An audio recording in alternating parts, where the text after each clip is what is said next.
Pandemi mulai mereda. Saatnya kami menjalankan tugas keumatan, merapatkan barisan, turun langsung ke lapangan. Tujuan kali ini adalah provinsi yang akrab disebut dengan Serambi Mekah. Provinsi yang diberi status istimewa dan diberi kewenangan khusus. Provinsi yang juga menjadi gerbang masuknya sejarah peradaban Islam di kawasan Nusantara, yaitu Nanggroe Aceh Darussalam. Provinsi di mana leluhur sebagian Wali Songo di Jawa berasal dari wilayah ini. Provinsi yang banyak melahirkan para ulama besar dalam sejarah intelektual Islam di kawasan Kepulauan Melayu Nusantara. Provinsi dengan santri-santri muda yang penuh semangat menimba ilmu.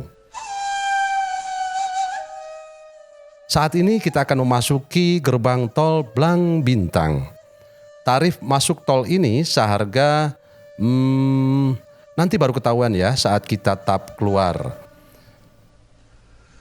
Gerbang tol Blang Bintang ini suasananya masih sangat gres sekali. Masih baru dan masih sepi. Gerbang tol Blang Bintang ini dapat menghubungkan kita ke beberapa tujuan di Provinsi Aceh. Salah satunya adalah wilayah Indrapuri.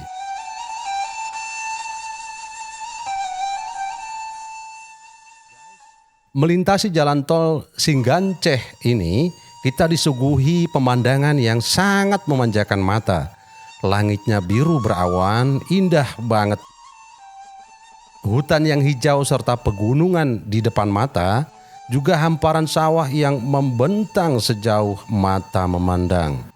Aceh benar-benar indah. Jalan tol Singganceh ini rapi dan masih sepi karena relatif baru. Jalan tol ini diresmikan pada bulan April lalu.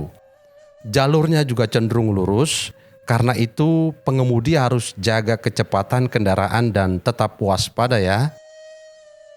Jalan tol buatan BUMN Hutama Karya Persero ini punya dua seksi, yaitu seksi 1 Padang Tiji Saulimem dan seksi 2 Saulimem Janto.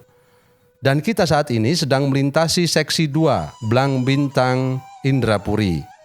Jalan tol ini menjadi bukti keseriusan pemerintah dalam memeratakan pembangunan infrastruktur di seluruh wilayah Indonesia. Hal ini membantu bukan saja perekonomian, tetapi juga kami yang bergerak di bidang sosial kemasyarakatan. Kini, berkat infrastruktur yang terus berkembang, perjalanan puluhan kilometer tidak lagi terasa menyulitkan. Upaya dakwah pun semakin dimudahkan. Akhirnya sampai juga kita di gerbang tol Indrapuri.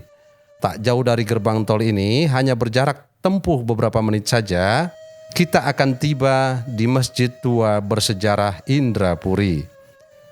Ini dia kompleks Masjid Indrapuri. Sebagaimana kita lihat, tampak sekali suasana klasik dari kawasan masjid ini. Baik bangunan luarnya yang tampak seperti benteng, begitu juga interior bangunan masjid ini. Masih mempertahankan bahan dasar utamanya yaitu kayu jati.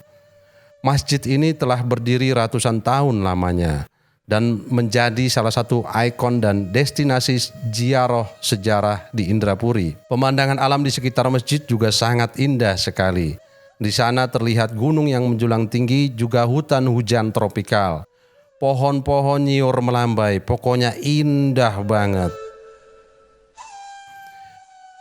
Tak jauh dari Masjid Tua Indrapuri, terdapat pula makam pahlawan besar Aceh dan Indonesia, yaitu Tengku Cik Ditiro. Pahlawan nasional dari Aceh yang kita kenal kegigihannya melawan kolonialisme Belanda dan rasa nasionalismenya yang begitu tinggi. Jalan menuju makam Tengku Cik Ditiro ini masih melewati perkampungan yang sangat asri dan alami. Akhirnya kita sampai juga di kompleks pemakaman Tengku Cik Ditiro. Tampak sangat asri dan damai sekali di sini. Jadi, nama asli beliau adalah Tengku Syekh Muhammad Samman Ditiro dan dikenal juga dengan Tengku Cik Ditiro. Ini dia pusara makam beliau. Tampak tertulis pada nisan jika beliau wafat pada 21 Januari 1891 pada masa Perang Besar Aceh melawan penjajah Belanda. Untuk ruh Tengku Cik Ditiro, Syekh Muhammad Samman. Al-Fatihah. Tak jauh juga dari kompleks Masjid Tua Indrapuri dan makam Tengku Cik Ditiro, terdapat pula sebuah pesantren tua bersejarah yang telah berdiri pada abad ke-16 Masehi, yaitu Zawiyah Tanoh Abe. Zawiyah Tanoh Abe saat ini menjadi salah satu ikon zaman kemegahan sejarah literasi Kesultanan Aceh di masa silam.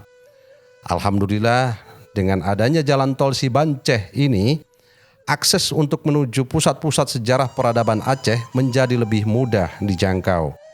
Jalan tol Sibanceh bukan hanya dapat menjadi penunjang kemajuan ekonomi dan transportasi saja, tetapi juga dapat mendukung kemajuan sektor pariwisata religi dan wisata sejarah peradaban Aceh yang luar biasa.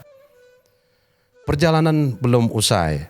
Kita akan lanjut menuju ke ruas jalan tol Solimem. Suasana di jalan tol menuju Solimem tidak jauh berbeda. Jalanannya relatif lurus dan nyaman.